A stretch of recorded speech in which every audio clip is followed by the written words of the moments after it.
April മാസത്തിന്റെ അവസാന തിങ്കളാഴ്ചയാണ് ഇന്ന്. ഏപ്രിൽ മാസം 25-ാം തീയതി. ഈ തിങ്കളാഴ്ച നാളുകളിൽ പൊതുവെ ശിവക്ഷേത്ര ദർശനം ഉചിതം എന്ന് വിശ്വസിക്കപ്പെടുന്നത് കൊണ്ട് തന്നെ ഇന്നത്തെ ഉദയാമൃതത്തിൽ നാം നിൽക്കുന്നത് ഒരു ശിവക്ഷേത്ര ഭൂമിയിലാണ്.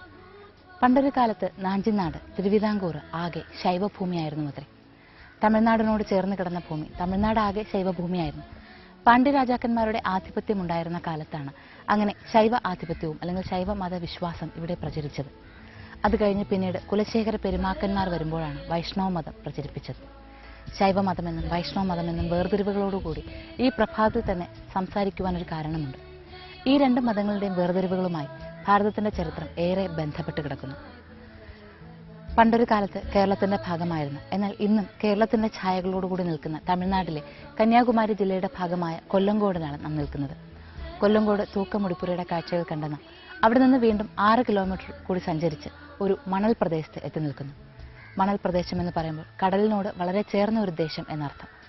കടൽ തീരത്തിന് സ്വാഭാവികമായും ഉണ്ടായിരിക്കേണ്ട എല്ലാ പ്രത്യേകതകളോടും കൂടി ഉയർന്നു നിൽക്കുന്ന ഒരു ശിവക്ഷേത്ര ഭൂമിയിലേക്കാണ് നാം എത്തുവാൻ തുടങ്ങുന്നത്. അതിനു മുൻപ് ഈ ദിവസം ശുഭമാകുവാൻ ആദ്യം അമ്മയുടെ വാക്കുകൾ തന്നെ ശ്രവിക്കാം. ചിന്താമൃതം. കാലം പലതിനെയും ഗുപ്തമായി സൂക്ഷിക്കുന്നു. ഒരുപക്ഷെ കഴിഞ്ഞ കാലത്തിന്റെ സംസ്കാരത്തെയും ചരിത്രത്തെയും പിന്നീട് ഒരു കാലത്ത് തുറന്നു കാണിക്കുവാൻ വേണ്ടിയായിരിക്കണം ഈ ഗുപ്തമാക്കി വെക്കൽ. അതൊരു പക്ഷേ പ്രളയത്തിന്റെ കാലത്ത് നഷ്ടപ്പെട്ടു പോയത്, ഒലിച്ചു പോയത് പിന്നീടൊരു ദേശത്ത് കുടിയേറിക്കൊണ്ട് ചരിത്രമായതാകാം.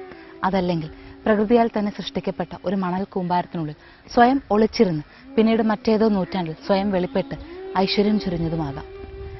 ഏതായാലും ചരിത്രമെന്നോ വിശ്വാസമെന്നോ ഒരു ദേശത്തിന്റെ സംസ്കാരമെന്നോ ഒക്കെ നമുക്കിത്തരം അത്ഭുതങ്ങളെ വിശേഷിപ്പിക്കാം. ഉയർന്നു നിൽക്കുന്ന മണൽക്കുന്നുകളാണ് നാം കാണുന്നത്. ഈ മണൽക്കുന്നുകൾ ഏറ്റവും ഒടുവിൽ അല്ലെങ്കിൽ മണൽക്കുന്നുകൾക്ക് അകത്ത് എവിടെയൊക്കെയോ ഒരു പഴയ കാലത്തിന്റെ സംസ്കാരം ഇന്നും ഒളിച്ചിരിപ്പുണ്ടാകണം. കടൽ കയറിപ്പോയ, കടലെടുത്തുപോയ ഒരു ദേശത്തിന്റെ സംസ്കൃതി അല്ലെങ്കിൽ സംസ്കാരം ഇപ്പോഴും ഈ മണലിനുള്ളിൽ ഉണ്ടായിരിക്കണം. കടലിൽ നിന്ന് ഉണ്ടായി വന്ന ദേശത്തിൽ കടലെടുത്തു പോയ ദേശങ്ങൾ ഉണ്ടാകുന്നത് സ്വാഭാവികം തന്നെ.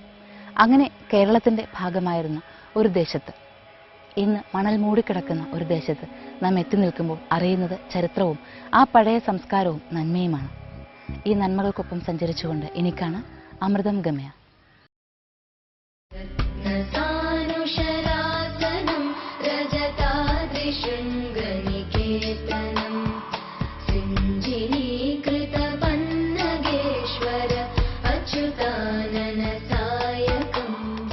ഒരു കാലത്ത് മണൽ സ്വന്തമാക്കി സൂക്ഷിച്ച് ഗോപ്യമാക്കി വെച്ചിരുന്ന ക്ഷേത്രം പിന്നീട് കലിയുഗത്തിലെ പാപങ്ങളെല്ലാം ഇല്ലാതെയാക്കുവാനായി ഈ അടുത്ത കാലത്ത് വളരെ വർഷങ്ങൾക്ക് മുമ്പ്, അതായത് വളരെ കുറച്ച് വർഷങ്ങൾക്ക് മുൻപ് മാത്രം തിരിച്ചു കണ്ടെടുത്ത് വീണ്ടും മനുഷ്യന്റെ ആരാധനകളിലേക്ക് മടങ്ങി വന്നൊരു ക്ഷേത്രം കന്യാകുമാരി ജില്ലയിലെ കോതേശ്വരം ക്ഷേത്രമാണ് അങ്ങകലെ മണൽ കൂമ്പാരങ്ങൾക്ക് നടുവിൽ നാം കാണുന്നത്. അതെ, ഒരു കാലത്തെ പ്രദേശമാകെ മണൽ നിറഞ്ഞു കിടന്നിരുന്നു. ഇന്നും ബാക്കിയാകുന്ന മണൽ കൂനകളും അതുപോലെ തന്നെ കൂമ്പാരങ്ങളും കുന്നുകളും ഒക്കെ നമുക്ക് കാണാം. അതിന് നടുവിലാണ് ക്ഷേത്രം ഐശ്വര്യം ചൊരിഞ്ഞ് നിലകൊള്ളുന്നത്. ഏതാണ്ട് അടുത്തൊരു കാലം വരെയും ഏറ്റവും മുകളിലെ മകുടം, അതായത് ഇവിടെയാകെ മണൽ നിറഞ്ഞു കിടക്കുകയും ധാരാളം കുറ്റിച്ചെടികൾ നിറഞ്ഞു നിൽക്കുകയും ചെയ്തിരുന്നു. ഒരിക്കൽ എപ്പോഴോ ഒരു കുറ്റിച്ചെടി പറിച്ചു മാറ്റുന്ന വേളയിൽ ക്ഷേത്രത്തിന്റെ ഇപ്പോൾ നാം കാണുന്ന സുവർണ്ണ നിറത്തിലുള്ള താഴികക്കുടത്തിന്റെ ഏറ്റവും മുകളിലത്തെ അറ്റം മാത്രം മണലിന് മുകളിൽ കണ്ടു അത്രേ. അപ്പോൾ തീർച്ചയായും ഇവിടെ ഒരു ക്ഷേത്രം ഉണ്ടാകണമെന്ന് മനസ്സിലാക്കിയ വിശ്വാസികളുടെ കഠിനമായൊരു ശ്രമത്തിന് ഫലമായാണ് പിന്നീട് മണൽ മാറ്റി ഈ ക്ഷേത്രത്തെ കണ്ടെടുത്തത്. അതിനുവേണ്ടിയുള്ള ആ മണൽ മാറ്റത്തിന്റെ ശ്രമങ്ങൾക്ക് ഫലമായാണ് ഇന്ന് ചുറ്റും മണൽക്കുന്നുകൾ നിൽക്കുമ്പോൾ ഈ ഒരു പ്രദേശം മാത്രം ഒരല്പം താഴ്ന്നു കാണുന്നത്. ഇവിടെ നിന്ന് നോക്കുമ്പോൾ നമുക്ക് ക്ഷേത്രത്തിന്റെ താഴികക്കുടം കാണാം. മണൽ മൂടിക്കിടന്ന കാലത്ത് ഐശ്വര്യമായി മുകളിലേക്ക് ഉയർന്നു നിന്ന് ചരിത്രത്തിന്റെ സൂചനയായി ഇതാ വരും കാലത്തിന് നന്മ നൽകുവാൻ, ക്ഷേമം നൽകുവാൻ ഞാൻ ഇവിടെയുണ്ട് എന്നറിയിച്ച് അതേ താഴികക്കുടം ഒരു പ്രതീകമായി നിലകൊള്ളുകയാണ്. കഴിഞ്ഞ തലമുറ നമുക്ക് എന്ത് കരുതി വെച്ചു എന്ന്, പ്രകൃതി നമുക്ക് എന്ത് കരുതി വെച്ചു എന്നറിയുവാൻ ഏറ്റവും നല്ല പ്രതീകമായി മാറുന്നു കോതേശ്വരം ക്ഷേത്രം. തമിഴ്നാടിന്റെ ഭാഗമായി ഒരു കാലത്ത് കേരളത്തിന്റെ ഭാഗമായിരുന്നു. ഇന്ന് കടലോരത്ത് ക്ഷേമൈശ്വര്യങ്ങൾ വിതറുന്ന ഒരു ക്ഷേത്രം. ഓം നമഃ ശിവായ, ഓം നമഃ ശിവായ.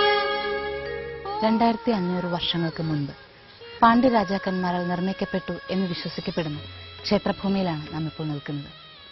അങ്ങനെ വിശ്വസിക്കപ്പെടുമ്പോൾ പാണ്ഡ്യ രാജാക്കന്മാരുടെ ചരിത്ര കാലഘട്ടവുമായി ബന്ധപ്പെടുത്തി കൂടി വിശകലനം ചെയ്യേണ്ടത് ആവശ്യമുണ്ട്. എങ്കിലും ഈ ഒരു ചരിത്രപരമായ അവസ്ഥയും ക്ഷേത്രപ്രദേശത്തിന്റെ കാഴ്ചകളുടെ നന്മയും നമ്മിൽ ഉണർത്തുന്ന ഭാവം, അതിനോടൊപ്പം മണൽക്കുന്നുകൾക്ക് നടുവിലായി നിലകൊള്ളുന്ന ഒരു അരയാൽ, ആ അരയാലിന് നേരെ മുന്നിൽ ചെറിയ സ്വാഗത കവാടവുമായി ഒരു ക്ഷേത്രമുണ്ട്.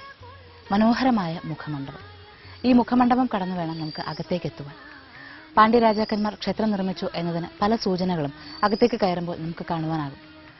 അതുമാത്രമല്ല, ഇവിടെ അരയാലിൻ ചുവട്ടിൽ എത്തുമ്പോൾ തന്നെ നാം കാണുന്നുണ്ട് ചില വിഗ്രഹ രൂപങ്ങൾ.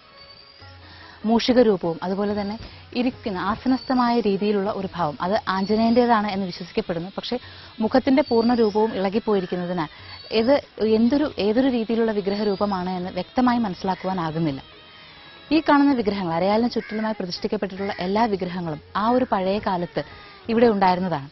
2500 വർഷങ്ങൾക്ക് മുൻപ് എന്ന് വിശ്വസിക്കപ്പെടുമ്പോൾ അത് കഴിഞ്ഞ് പിന്നീട് ഏതോ ഒരു കാലത്ത് കടലാക്രമണം ഉണ്ടാവുകയും ഇവിടെ ആകെ മണലിനാൽ മൂടപ്പെട്ടു പോവുകയും ചെയ്തു. അത് നാം തുടക്കത്തിലേ പറഞ്ഞു, മണൽ മൂടിപ്പെട്ടിരുന്നു എന്നും പിന്നീട് ഈ ക്ഷേത്രത്തിന്റെ താഴികക്കുടത്തിന്റെ ഏറ്റവും മുകളിലത്തെ മുനമ്പ് മാത്രം മുകളിൽ കണ്ടിരുന്നുവെന്നും. ആ കാലത്ത്, അതായത് 1922 മുൻപുള്ള കാലഘട്ടത്തെക്കുറിച്ചാണ് ഈ പറയുന്നത്. ആ സമയത്ത് ഇവിടെയുള്ള ദേശവാസികൾ ധാരാളം മണൽ കാടായി കിടന്നിരുന്ന ഈ പ്രദേശത്ത് വരികയും ഈ ഒരു മുകളിലേക്ക് തള്ളി നിൽക്കുന്ന ആ മകുടം കാണുകയും ചെയ്തിരുന്നു. പക്ഷേ എന്താണ് എന്ന് മനസ്സിലാക്കുവാനാകാത്തത് കൊണ്ട് തന്നെ നാളികേരം പൊതിക്കുവാനായി അവർ ഇത് ഉപയോഗിച്ചിരുന്നു അത്രേ. ഏറെ നാളുകൾ അങ്ങനെ ഇതൊരു പ്രത്യേകിച്ച് എന്തെങ്കിലുമാണ് എന്ന് മനസ്സിലാക്കുവാൻ പോലും ആകാതെ മണലിനടിയിൽ ക്ഷേത്രപ്രദേശം ഉണ്ടായിരുന്നു. അതിനുശേഷമാണ് ഈ ക്ഷേത്രം വീണ്ടെടുക്കപ്പെടുന്നത്. തൃശ്ശൂരിൽ നിന്ന് യാത്ര ചെയ്തു വന്ന ശിവഭക്തനായ മഹാൻ ശ്രീ ബാലദണ്ഡായുധപാണി, അദ്ദേഹമാണ് ഇവിടെ ഒരു ക്ഷേത്രമുണ്ട് എന്ന് മനസ്സിലാക്കുന്നത്. അദ്ദേഹത്തിന് ഒരു സ്വപ്ന ദർശനം ഉണ്ടായി അത്രേ. അതിനും ഒരു കാരണമുണ്ട്. ഇവിടെ തൊട്ടടുത്തുള്ള, അതായത് താമ്രപർണി നദി വളരെ അടുത്തായിട്ടാണ് ഉള്ളത്. ഇവിടെ താമ്രപർണി നദി കടന്നു വേണമായിരുന്നു അദ്ദേഹത്തിന് എല്ലാ ദിവസവും മുഞ്ചിറ ശിവക്ഷേത്രത്തിൽ പോയി ശിവദർശനം നടത്തുവാൻ. ഈ പതിവ് അദ്ദേഹം തെറ്റിക്കാറേ ഉണ്ടായിരുന്നില്ല. എന്നാൽ ഒരു കനത്ത മഴക്കാലത്ത് ധാരാളം വെള്ളം ഒഴുകി വരികയും കോട്ടാറ്, അതല്ലെങ്കിൽ താമ്രപർണി ആറ് നിറഞ്ഞു കവിഞ്ഞൊഴുകുകയും ചെയ്തപ്പോൾ ഇദ്ദേഹത്തിന് അക്കരെ പോകാനാകാതെ വന്നു. ഇങ്ങനെ വിഷമിച്ചിരിക്കുന്ന അദ്ദേഹത്തിനോട് ദൈവം തന്നെ പറഞ്ഞു അത്രേ, വിഷമിക്കേണ്ട, നദി കടന്ന് നീ ഇങ്ങോട്ടേക്ക് വരേണ്ടതില്ല, നീ ഉള്ളതിന് സമീപ പ്രദേശത്ത് തന്നെ എന്റെ തേജോമയമായ സാന്നിധ്യമുണ്ട് എന്ന്. അന്നു മുതൽ അദ്ദേഹം അന്വേഷണം തുടങ്ങി, എവിടെയാണ് ആ സാന്നിധ്യമെന്ന്. അദ്ദേഹത്തിന്റെ അന്വേഷണം ഒടുവിൽ ഈ മണൽക്കൂമ്പാരത്തിന് മുന്നിൽ വന്നു നിൽക്കുകയും ഇവിടുത്തെ ഈ മകുടം കണ്ടപ്പോൾ തന്നെ ക്ഷേത്രമുണ്ട് എന്ന് മനസ്സിലാക്കുകയും ചെയ്തു. അങ്ങനെ 1922 ആണ്ടിൽ ക്ഷേത്രം ഉണ്ടോ എന്ന് കണ്ടുപിടിക്കുവാനായി മണൽ കുഴിച്ചു തുടങ്ങി. ഏതാണ്ട് 70 വർഷങ്ങൾക്ക് ശേഷം 1990 പൂർണ്ണമായും ക്ഷേത്രം പുറത്തേക്ക് എത്തിക്കുവാൻ, അതായത് പൂർണ്ണമായും കണ്ടെത്തുവാനായത്.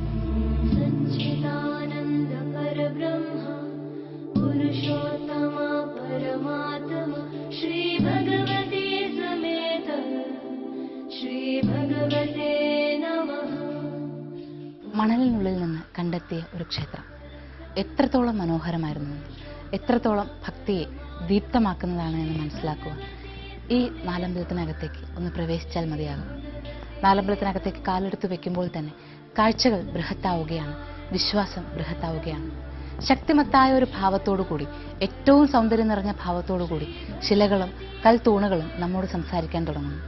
ഒരുപക്ഷെ നൂറ്റാണ്ടുകൾക്ക് മുൻപുള്ള ചരിത്രം, അതിനും മുൻപ് ഒരുപക്ഷെ ആദിപുരുഷൻ, പ്രപഞ്ച സൃഷ്ടാവ്, നമുക്ക് വേണ്ടുന്ന അനുഗ്രഹങ്ങൾ നൽകിയ ഈശ്വരൻ മനുഷ്യനോട് കേവലമായ മനുഷ്യ മനസ്സിലേക്ക് അറിവിന്റെ ജ്ഞാനം പകർന്നു തരുവാനായി കണ്ടെത്തിയ ഒരു മാർഗം.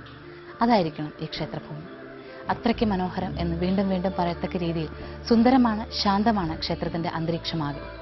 പുറത്തുനിന്ന് കാണുമ്പോൾ മണൽക്കുന്നുകൾക്ക് നടുവിലിരിക്കുന്നത് കൊണ്ട് തീർത്തും വിജനമായിരിക്കുന്ന ഈ ക്ഷേത്രഭൂമി പിന്നീട് പടർന്നു പന്തലിച്ച് നിൽക്കുന്ന അരയാൽ കാണുമ്പോൾ ഈ ശാന്തതയെ ഒന്നുകൂടി അറിയുവാനാകുന്നു. തൊട്ടുമുന്നിലൂടെ നിറഞ്ഞൊഴുകുന്ന താമ്രപർണിയെ കൂടി കാണുമ്പോൾ ക്ഷേത്രത്തിന്റെ ശാന്തതയെല്ലാം ഒത്തുചേരുന്നുവെന്ന് മനസ്സിലാക്കുന്നു. എന്നാൽ അതിന്റെ പൂർണ്ണത എന്താണ്, ഈ ക്ഷേത്രത്തിന്റെ പൂർണ്ണത എന്ന് മനസ്സിലാക്കുവാൻ തീർച്ചയായും നാലമ്പലത്തിന് മുന്നിൽ തന്നെ നാം എത്തണം. നമസ്കാര മണ്ഡപത്തിന് മുന്നിൽ എത്തുമ്പോൾ തന്നെ ദ്വാരപാലകരുടെയും ശ്രീകോവിലിന്റെയും കാഴ്ചകൾ, വളരെ ചെറിയ ശ്രീകോവിലായിട്ട് കൂടിയും കൊത്തുപണികളാലും ശില്പാലങ്കൃതമായി നിൽക്കുന്ന വലിയ ശ്രീകോവിലിന്റെ, അതായത് മഹാക്ഷേത്രങ്ങളുടെ പ്രതീതി ജനിപ്പിച്ചുകൊണ്ട് കോതേശ്വരം ക്ഷേത്രം നമ്മോട് ഒരു ചരിത്രം പറഞ്ഞു തരുന്നു, ഐതിഹ്യം പറഞ്ഞു തരുന്നു, മനുഷ്യനെ മനുഷ്യനാക്കുന്ന ഈശ്വരൻ എന്ന ശക്തിയെക്കുറിച്ച് പറഞ്ഞു തരുന്നു.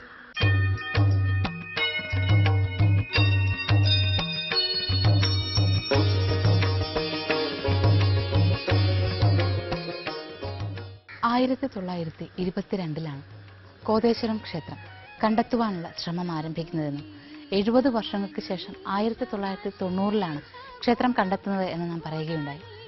എന്നാൽ അപ്പോൾ ചെറിയ രീതിയിലുള്ള പ്രതിഷ്ഠാക്രമങ്ങൾ നടത്തുകയും വീണ്ടും ഏതാണ്ട് 1995 ആയപ്പോൾ, 5 വർഷം കൂടി കഴിഞ്ഞ് 95 ആയപ്പോഴേക്കും ക്ഷേത്രത്തിന്റെ പഴയ കിണർ കണ്ടെത്തുകയും ചെയ്തു. അത് കഴിഞ്ഞ് വീണ്ടും 2 വർഷം കൂടി കഴിഞ്ഞ്, അതായത് 1997 നാം ഇപ്പോൾ കാണുന്ന രീതിയിൽ ക്ഷേത്രം പുതുക്കിപ്പണിതത്. നാലമ്പലത്തിനകത്തേക്ക് എത്തിയാൽ നമസ്കാര മണ്ഡപവും നേരെയുള്ള ശ്രീകോവിലും മാത്രമാണ് പഴയ കാലത്ത്, അതായത് വളരെ നൂറ്റാണ്ടുകൾ പഴക്കമുള്ള പ്രധാന ശ്രീകോവിലായി നിലകൊള്ളുന്നത്. ചുറ്റുവട്ടത്തുള്ള ചെറു ശ്രീകോവിലെല്ലാം പിന്നീട് ഒരു കാലത്ത് ഉണ്ടായി വന്നതാണ്. ഈ ഒരു ശ്രീകോവിലിന്റെ പ്രത്യേകത, അതായത് പ്രധാന ശ്രീകോവിലിന്റെ പ്രത്യേകത, ക്ഷേത്രത്തിന്റെ വലിയ മതിൽക്കകത്ത് എവിടെ നിന്ന്, ഏത് കോണിൽ നിന്ന് ശ്രീകോവിലിനെ നോക്കിയാലും മനോഹരമായൊരു ഭാവത്തോടുകൂടി, ഗാംഭീര്യം നിറഞ്ഞ ഭാവത്തോടുകൂടി മാത്രമേ ഈ ശ്രീകോവിലിനെ നമുക്ക് കാണുവാനാകുന്നുള്ളൂ എന്നത്.